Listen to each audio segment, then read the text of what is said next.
అట్లాంటి ఎందుకు అంటే ఆలోచన హరీష్ రావు గారు నిజంగానే ట్రూలీ ఇద్దరి బాండింగ్ కూడా కేటీఆర్ హరీష్ రావు గారు కలిసినప్పుడు ఆ విజువల్స్ చూస్తున్న వాళ్ళకి వాళ్ళు కలిసిన మాటలు వింటూ ఉన్న వాళ్ళకి ఎక్కడ గ్యాప్ ఉన్నట్టు కనిపించదు. బట్ ఉండదమ్మా, ఆ ఎందుకు ఫ్యామిలీలో ఏం గ్యాప్ ఉండదు. కాంగ్రెస్ పార్టీ కావచ్చు వాళ్ళ అఫీషియల్ హ్యాండ్లింగ్స్ వీళ్ళ మధ్య ఏదో గ్యాప్ ఉందని పచ్చగడ్డేస్తే ఏదో అన్నట్టు ఇవన్నీ మీడియా స్పెక్యులేషన్స్ తప్ప మీడియా స్పెక్యులేషన్ కూడా కాదు సార్. ఓపెన్ గా చాలా సార్లు మాట్లాడిన కాంగ్రెస్ నాయకుల మాటలు ఉన్నాయి కదా. ఉన్నాయి కానీ అంటే వాళ్ళు మాట్లాడలేదు కాబట్టి మీడియా కొద్ది ఎక్కువ అంటే నేనేమంటున్నా అంటే ఆ ఫ్యామిలీకి అతి సన్నిహితంగా ఉన్న వ్యక్తిగా ట్రూ వాళ్ళ మధ్య అలాంటి ఎటువంటి పొరపచ్చాలలో అందరు ఒకటే.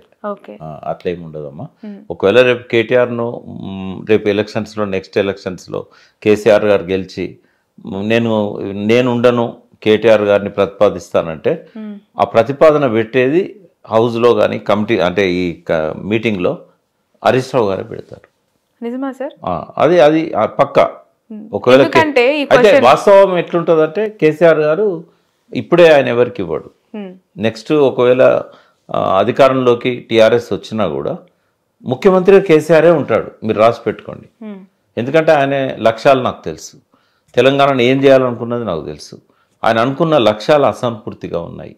ఈ రేవంత్ రెడ్డి 4 ఏళ్ళు ఇంకున్నా కూడా, లేదా కాంగ్రెస్ 4 ఏళ్ళు కొనసాగినా, లేదా బీజేపీ అధికారంలోకి వచ్చినా టీఆర్ఎస్ను కలుపుకొని ఈ లక్ష్యాలు మాత్రం నెరవేరవు.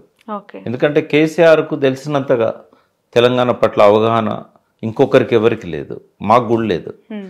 ఆయనకున్న అవగాహన ప్రకారము ఆయన ఏం చేయాలనుకున్నాడో తెలంగాణను ఆయన మేనిఫెస్టోలో రాశాడు. ఆ మేనిఫెస్టోలో రాసినవి చాలా అసంపూర్తిగా ఉన్నాయి సార్. ఇప్పుడు 10 ఏళ్ళ అధికారం అయిపోయింది, ప్రతిపక్ష హోదాలో కూర్చున్నారు, చాలా ప్రతిపక్ష పాత్ర చాలా బలంగా స్ట్రాంగ్గా వాళ్ళు కంటిన్యూ చేస్తున్నారు, మనకు కనిపిస్తుంది. ఇంత అవసరం ఉన్న కేసీఆర్ గారి పాత్ర, ఇంత అవసరం ఉన్న కేసీఆర్ గారి సేవలు రాష్ట్రాన్ని మీరు అంటున్నారు ఆయనకు తెలిసినంత రాష్ట్రంలో ఎవరికి తెలియదు, ఆ నాలెడ్జ్ ఎవరికి లేదు, అంత సామర్థ్యం ఎవరికి లేదు. ఇంత ఎక్స్ట్రీమ్ గుడ్ పర్సనాలిటీ ఇప్పుడున్న సిచ్యువేషన్లో అసలు ఎందుకు సైలెంట్ అయింది? అవ్వాల్సిన రీజన్ ఏంటి? కేసీఆర్ బయటికి ఎప్పుడు వస్తారు, ఎప్పుడు మాట్లాడతారు, ఎప్పుడు యాక్టివ్ అవుతారు అని చాలా మంది చూస్తూ ఉన్నారు కదా. అంటే ఇప్పటికీ కేసీఆర్ అంటే ఒక అట్రాక్షన్ మీడియాలో కానీ ప్రజల్లో కానీ. కొంత టైం ఇవ్వాలనుకున్నారు ఆయన రేవంత్ ఆయన ముందు చాలా చిన్న పిల్లవాడు, అంటే మామూలు కార్యకర్త టీఆర్ఎస్ పార్టీలో రేవంత్ ఒక మండల స్థాయి నాయకుడు. ఏది 2005-06 ఆ ప్రాంతంలో ఆయన అడిగిన టికెట్ జెడ్పీటీసీ, అది కూడా పార్టీ ఇవ్వలేదు ఆయనకి. అక్కడ లోకల్ ఎమ్మెల్యే వాళ్ళంతా కూడా వ్యతిరేకించారు ఆయనది. కారణాలు చాలా ఉంటాయి. అయితే ఒక మామూలు వ్యక్తి కేసీఆర్ను కొట్టగలిగిన ముఖ్యమంత్రి అయిండు. సమఉజ్జి అస్సలే కాదు, ఇప్పటికి కూడా కాడు. ఆయన ప్రతిపక్షంలో ఉండొచ్చు, ఆయన అధికారంలో ఉండొచ్చు, హోదా వల్ల రేవంత్ రెడ్డికి పై చేయి ఉండొచ్చు, కానీ నాలెడ్జ్లో కానీ అనుభవంలో కానీ రేవంత్ రెడ్డి ఎప్పుడు సమతూకాడు. అటువంటిప్పుడు అలాంటి వ్యక్తి సీఎం అయినందుకు ఒక కైండ్ ఆఫ్ ఫీలింగ్ కేసీఆర్ గారికి ఏమైనా ఉందా? అంటే మనిషి లోపల ఆ బ్రెయిన్లో ఓడిపోయాను, ఆ బ్రెయిన్లో ఈగో అనేది ఉంటుంది అమ్మా. నీకుంటుంది, నాకుంటుంది, అందరికి ఉంటుంది. ఈగో హర్ట్ అవుతుంది. పోయిపోయి నేను ఈయన చేతిలో పోయినా అనేది ఉంటుంది కదా. ఎప్పుడు నెవర్ ఎక్స్పెక్టెడ్ కేసీఆర్ ఇంకో 5 ఏళ్ళు 10 ఏళ్ళు మనమే ఉంటాం అనుకున్నాడు తప్ప కాంగ్రెస్ వస్తుందని అనుకోలేదు, రేవంత్ ముఖ్యమంత్రి అవుతాడని అస్సలు అనుకోలేదు. ఏది ఏమైనా కూడా రియాలిటీ. అయితే కేసీఆర్కు డైజెస్ట్ కాలేదు ఫస్ట్. రెండవది ఏంటంటే 1 ఇయర్ టైం ఇద్దామని అనుకున్నాడు ఆయన. చెప్పాడు ఓపెన్ తప్పిపోయిన వాళ్ళతో, ఎందుకు ఇప్పుడే మాట్లాడాలి, మనం చేయనే రాదండి, ఆయన ఎట్లా పరిపాలన చేస్తాడు, నేనేదో ఆపినట్టు ఎందుకు ఉండాలి అని చెప్పి ఆయన టైం ఇచ్చాడు. బహుశా నేను అనుకుంటా నెక్స్ట్ మార్చ్ ఏప్రిల్ ఆ పార్టీ వార్షికోత్సవం ఉంటుంది కదా, ఏప్రిల్ 27, దానికంటే ముందో తర్వాతనో ఆయన మళ్ళీ యాక్టివ్ అవుతాడు, పబ్లిక్లోకి వెళ్తాడు. తర్వాత రేవంత్ను విమర్శించడంలో కానీ ఎదుర్కోవడంలో కానీ ఈ ఇద్దరే ఎక్కువైపోయింది కదా. ఆయన ఏమంటాడు, నన్ను పనిచేయలేరు, నన్ను కాళ్ళల్లో కట్టబెడుతున్నారు అంటే. రేవంత్ రెడ్డి హరీష్ రావు కేటీఆర్ మాట్లాడే మాటలకే ఒక అభద్రతకు లోనవుతున్నాడు. నా కాళ్ళల్లో కట్టబెడుతున్నాడు, నన్ను ముందు పోని ఇట్లా. ఇక కేసీఆర్ వచ్చినాక ఇంకేమైనా ఉంటుందా? వాస్తవంగా ఆయనకేం కాళ్ళల్లో కట్టబెడతలేరు. ఈయన కొన్ని లోపాలు ఉన్నాయి, హైడ్రా విషయంలో లోపాలు ఉన్నాయి, మూసీ విషయంలో లోపాలు ఉన్నాయి. ఈ లోపాలను అధిగమించడానికి వాళ్ళు ఇచ్చే సలహాలను ఉపయోగించుకోవాలి. ఇప్పుడు ఒకే ఉదాహరణ చెప్తానమ్మా. హైడ్రా రంగనాథ్ గారు నాకు మంచి సన్నిహితుడు, మంచి మిత్రుడు. Ranganath is the best officer. ఇక్కడ తప్పు రంగనాథ్ది కాదు. రంగనాథ్కు పాలసీ డిక్టేట్ చేసినప్పుడు ఒక మామూలు జీవోతోనే ఆయనను అపాయింట్ చేసి పనిచేయమన్నారు. దానికి ఒక చట్టం చేయాల్సి ఉండే. సరే తర్వాత మేమంతా విమర్శించిన తర్వాత ఒక ఆర్డినెన్స్ తెచ్చారు. హైదరాబాద్ చెరువుల విషయంలో చాలా సంక్లిష్టతలు ఉన్నాయి. అవి రేవంత్ రెడ్డి గారికి ఇప్పటికైనా అర్థమైనవో కాలేదో నాకు తెలియదు. నేనే ఒక 15-20 వీడియోలలో చెప్పాను. ఏమనంటే ఫస్ట్ ఇవన్నీ పట్టా భూములమ్మా. నిజాం ఉన్నప్పుడు బ్రిటిష్ ఇండియాలోనేమో ప్రతి చెరువు, ప్రతి కొండ, గుట్ట, లోయ అన్ని గవర్నమెంట్, బ్రిటిష్ గవర్నమెంట్లో. బట్ ఈ సంస్థానాలు రాజులు ఉన్న కాడ రాసిస్తారు. ఉదాహరణకు సరున్నాలో గంగా థియేటర్ ఉంది, శ్రీనివాస్ గారు, డాక్టర్ శ్రీనివాస్. వాళ్ళ నాన్న కూడా ఆయుర్వేదిక్ డాక్టర్. ఆయన వచ్చి నిజాంకు పంటి నొప్పి నయం చేసినందుకు మన్సూరాబాద్ నుంచి సాహెబ్ నగర్ దాకా రాసిచ్చాడు. ఓకే, అందులో ఎన్ని కుంటలు ఉంటాయి, ఎన్ని చెరువులు ఉంటాయి, ఎన్ని కొండలు ఉంటాయి, ఎన్ని గుట్టలు ఉంటాయి.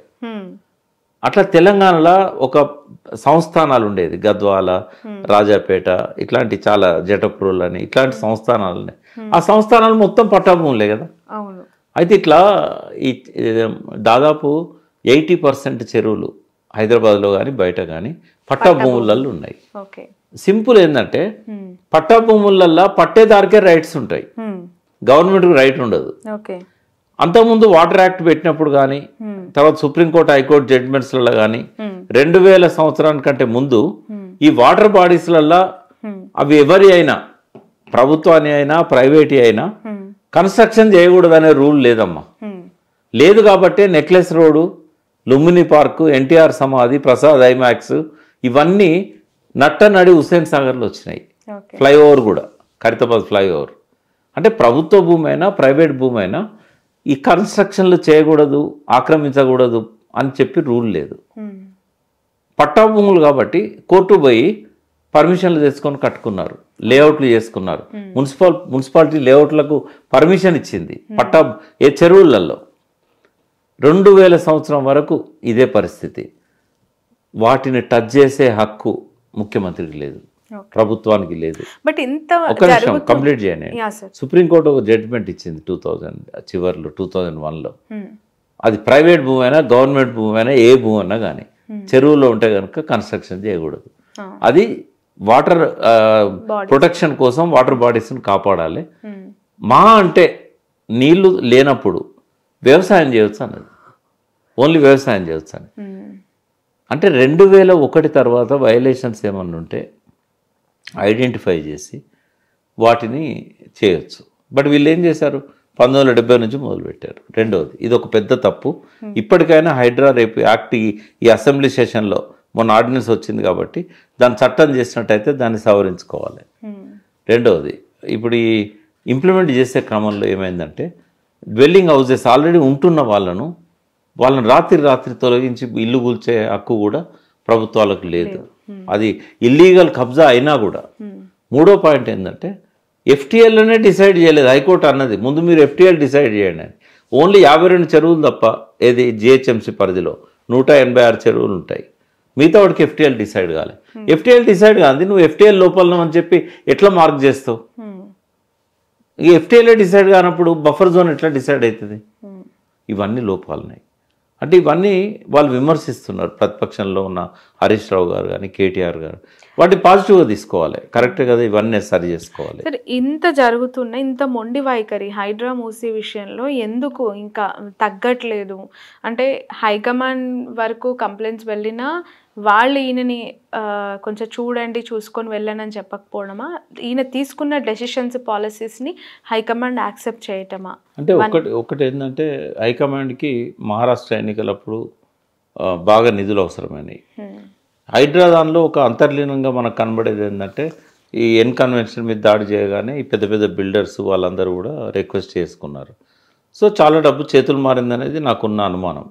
నా దగ్గర ఏం సాక్ష్యాలు లేవు, బట్ నాకు అనుమానం ఏంటంటే ఇది ఒక ఇన్కమ్ సోర్స్ పార్టీకి.